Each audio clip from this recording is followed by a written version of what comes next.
nenos e nenas e benvidos ao cole de Pazos de Reis. Bueno, espero que vos gustase o meu árbol de Nadal que vos deixei, Mira que ese é un pino máxico que me costou un montón atopalo.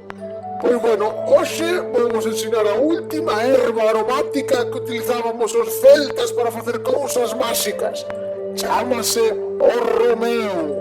Si, escoitachedes ben, o romeu. É unha folla, unha planta que cheira moi ben.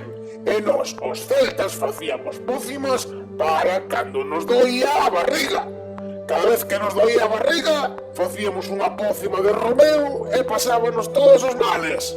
Así que xa sabedes, xunto coa de loureiro e a de tomillo, hoxe seredes druidas de pócimas de romeu. Forte apertiña, nenos e nenas!